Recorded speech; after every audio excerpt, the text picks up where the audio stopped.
샬롬 샬롬 샬롬 샬롬. 하나님 사랑합니다. 여러분 주 안에서 사랑합니다.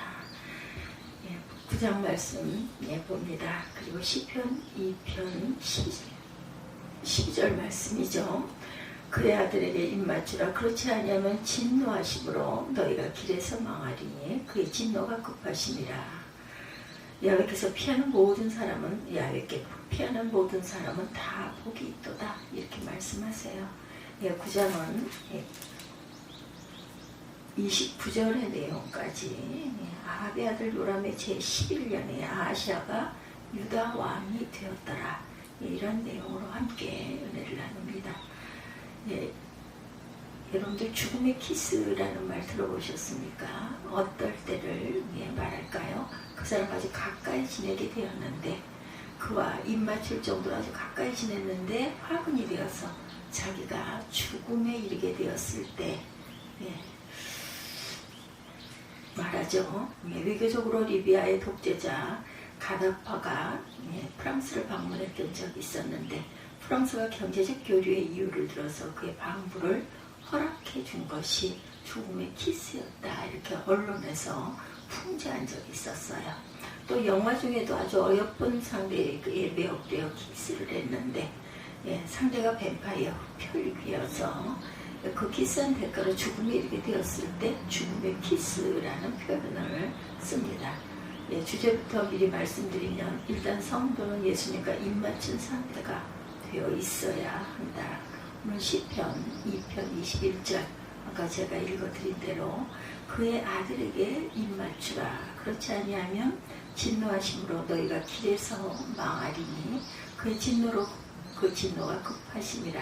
야훼께 피하는 모든 사람은 다 복이 있도다, 이렇게 말씀하시죠.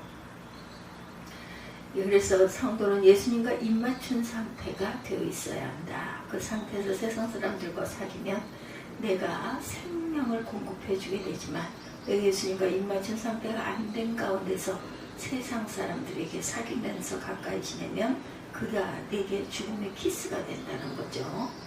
본문에서 남왕국의 왕 아하시아가 괜히 북왕국의 왕 여호람과 친하게 된 것이 죽음의 키스가 되어서 남왕국 왕이 덩달아 죽임을 당하게 된 그런 내용입니다. 자기 조상의 여호사밧이 북왕국 아합과 친하게 지내다가 어려움을 당했으면 아들은 북왕국을 멀리해야 되었을 터인데, 부전자전하다가 결국 남왕국 왕 아하시아가 북왕국 왕 여호람과 함께 예후에게 죽게 됐어요. 그런 의미의 죽음의 키스라는 표현을 쓰게 된 거죠. 이 죽음의 키스 때문에 망한 아하시아, 왕상 19장에 하나님께서 엘리야를 통해서 준비시키신 대로 엘리사에게 기름 부음을 받은 하사엘은 1절에서 3절이죠. 9장 반역을 통해 아람 왕 베나닷을 죽이고 자기가 아람 왕으로 등극하게 돼서 이렇게 엘리사의 도움을 받아 왕이 된 하사엘은 적대국 왕으로서 북이스라엘을 치러옵니다. 14, 5절에 증거하죠. 9장 14, 5절.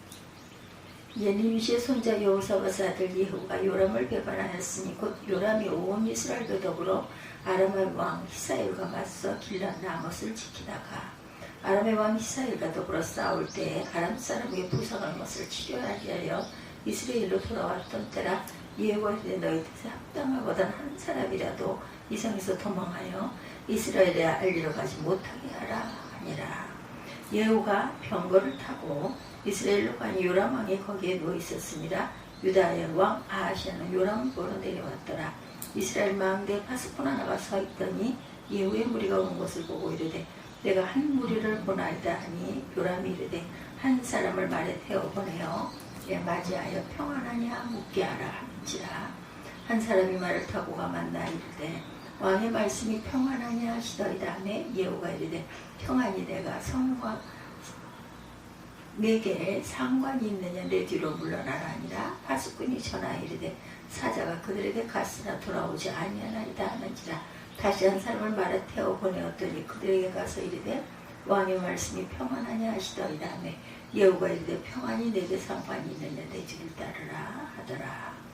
파수꾼이 또 전하여 이르되 그도 그들에게까지 갔으나 돌아오지 아니하고 그 병거 모는 것이 임수의 손자 예후가 모는 것 같이 미치게 모나이다 하니 요람이 이르되 메우라함에 그의 병거를 메운지라. 이스라엘 왕 요람과 유다 왕 아하시아가 각각 병거를 타고 가서 예후를 맞을세 이스라엘 사람 나봇의 토지에서 만나매 요람이 예후를 보고 이르되 예후야 평안하냐 하니 대답하되 내 어머니 이세벨의 음행과 술수가 이렇게 많으니 어찌 평안이 있으랴 하더라. 요람이 곧 손을 돌이켜 도망하여 아하시아에게 이르되 아하시아야 반역이로다 하니 예후가 힘을 다하여 활을 당겨 요람의 두 팔 사이를 쏘니 화살이 그의 염통을 꿰뚫고 나오매 그가 병거 가운데 엎드러진지라. 예후가 그의 장관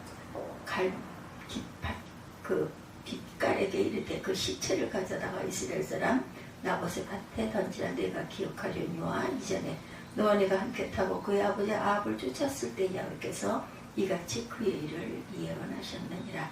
야훼께서 말씀하시기를 내가 어제 나봇의 피와 그의 아들들의 피를 분명히 보았노라. 야훼께서 또 말씀하시기를 이 토지에서 네게 갚으리라 하셨으니 그런즉 야훼 말씀대로 그의 시체를 가져다 이 밭에 던질지라 하는지라. 이렇게 해서 죽죠. 예, 이 밭에 던질지라. 부전자전하다가 결국은 남왕국 왕 아하시아 북왕국 왕 여호람과 함께 예후에게 죽게 되죠. 예, 아하시아가 그런 의미의 죽음의 키스. 예. 19장 내용을 읽어봤습니다. 14, 5절에서부터 계속 쭉 읽었죠. 이때 북이스라엘 군대장관 예후가 아람 왕 하사엘을 맞이하러 전쟁에 나아가다가 엘리사에게 기름 부음을 받고 스스로 왕이 되는 장면이 9장 6절. 즉시 아합을 배반하고 구테타를 일으켜 북왕국의 왕이 되었다. 이런 내용입니다.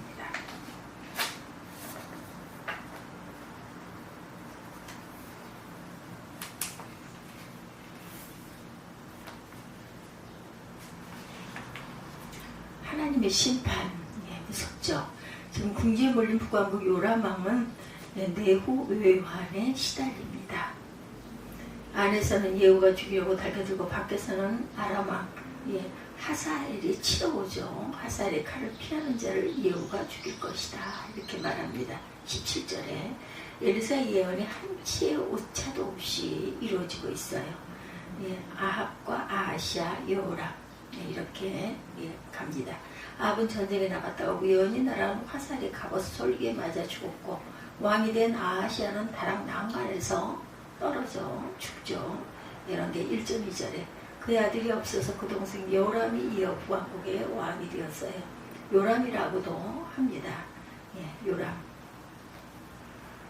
여호람이라고도 하고 요람이라고도 한다. 결국 여호람은 예후의 군사 쿠데타에 의해서 목숨을 잃게 되고 그렇게 되므로 아합 왕과 오므리 왕조는 4대에 걸쳐 끝납니다. 예후가 아합 가문을 멸절시키는 하나님의 심판을 대행했어요. 10장에 또 계속해서 설명이 되어지죠. 꾸준 아하시아의 죽음입니다. 이때 여호람의 죽음은 그냥 예정대로 진행이 된 것인데 즉 아합 가문에 내린 하나님의 저주대로 되어지죠. 참으로 안타까운 일은 남유다 왕 아하시아가 왕이 된 지 1년 만에 북왕국 왕인 요람에게 찾아와서 같이 머물고 있다가 1년밖에 안 된 왕 아하시아가 같이 비참한 죽음을 당하게 되었다는 것이죠. 죽음의 키스입니다. 가까이 했다가 죽었어요. 아하시아가 왜 요람 왕에게 와 있었는가? 요람이 누구인가 하면 요람이 외삼촌이었습니다. 아합과 이세벨 사이에 태어난 아달리라고 하는 딸을 남유다 왕이 며느리로 삼죠. 그래서 외삼촌 조카 사이가 된 거예요.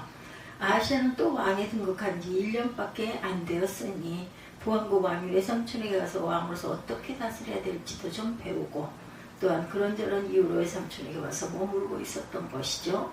근데 문제는 그 교제가 죽음의 키스가 되었다라는 것입니다. 예후가 요람을 칠 때 요람기가 9장 24절이에요. 아하시아도 같이 죽음을 당하는 내용이 27절에 제가 쭉 읽었습니다. 그는 왕이 있은 지 겨우 1년 만에 북이스라엘 왕 요람과 연합해서 아람과 전쟁하다가 예후에게 치명상을 입고 도망가다가 죽게 되는 내용이 27절에 증거하죠. 유다의 왕 아하샤가 이를 보고 정원의 정작 길로 도망하니 여호와가 그 뒤를 쫓아가 이르되 그도 병거 가운데서 죽으라매 이블루암 가까운 구르비탈에서 친히 그가 무기토까지 도망하여 거기서 죽은지라 이렇게 말씀하고 있습니다. 선정적 입맞춤, 유대문화 인사의 입맞춤이 있다고 하죠. 심지어 지금도 중동에서는 서로 코를 맞대며 인사를 하는 풍습이 있다고 합니다.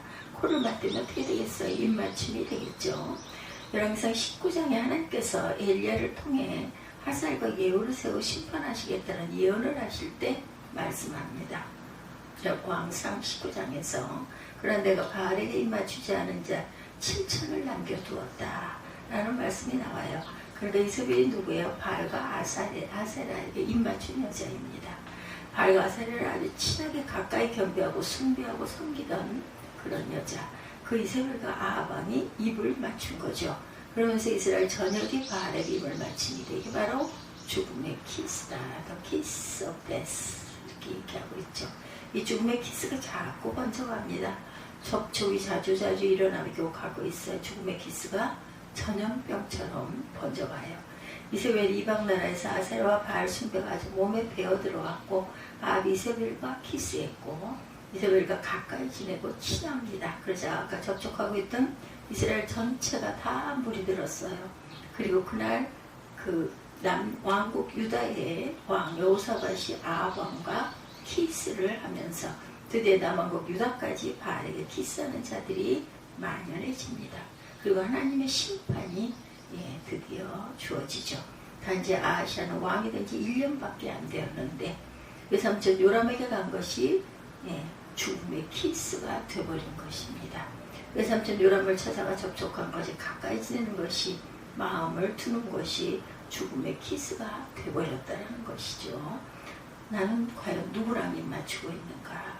여기서 우리가 깨달아야 될 진리가 뭘까요? 바알에게 무릎 꿇지 않고 바알에게 입맞추지 않은 자 7천을 남겨두었다. 아하샤가 영적으로 깨어있었다면 그 7천명과 가까이 지내고 입맞추고 지냈어야겠죠. 그리고 아합 가문에게는 멸망의 재앙이 이미 선포되었어요. 하사엘의 칼을 피하는 자를 예후가 죽인 것이죠. 19장 17절에 이런 게 상해에 나타나 있습니다. 그 구절 말고도 엘리야 선지자를 통해서 이미 심판은 예언이 됐었죠. 그런데도 아하샤는 다윗의 혈통이죠. 선한 여호사밧의 손자입니다. 근데도 그는 믿음의 선택을 하지 않고 현실적인 선택을 한 거예요. 또 선지자의 예언도 무시했습니다. 믿음의 선택은 바알에게 무릎을 꿇지 않은 7천명과 입맞추는 것이었고 현실적 선택, 이익은 하나님의 심판이 작정된 아합의 아들에게 입맞추는 것이었는데 아합의 아들에게 입을 맞추죠. 오늘날 우리 또한 어떠한가? 돈이 있으면 행복하고 돈이 없으면 불행한 것 같은 느낌, 이게 다 바알에게 입맞추는 것이고 지금 죽음의 키스를 감행하고 있는 것이다. 그 죽음의 키스를 감행하고 있는 사람들과 서로 옆에서 살고 있으면서 끊임없이 키스를 만연시켜가는 것이죠. 그 죽음의 키스를 감행하고 있는 사람과 서로 옆에서 살고 있으면서 오늘날 지금 내 친구와 내가 접하는 사람이 그가 무엇을 접해 있는가, 그것이 아주 중요한 것이다. 그 사람이 바알에게 입맞추고 있으면 멸망이 그쪽을 통해서 이쪽으로 돌아오게 된다. 죽음의 키스를 하게 되었다는 것이죠. 세상은 전부 키스하느라고 난리가 났습니다. 이득을 추구하기 위해서, 풍요를 추구하기 위해서 다 죽음의 키스를 해나가고 있는 것이다. 누구하고 친하게 지내요? 돈이 있으면 친하게 지내요. 다 죽음의 키스를 하고 있다. 똑같은 이방인자이지만 이세벨이 있고 롯이 있고 기생 라합이 있어요. 여호수아 시절 그때 기생 라합은 이쪽으로 접촉을 하게 됐어요.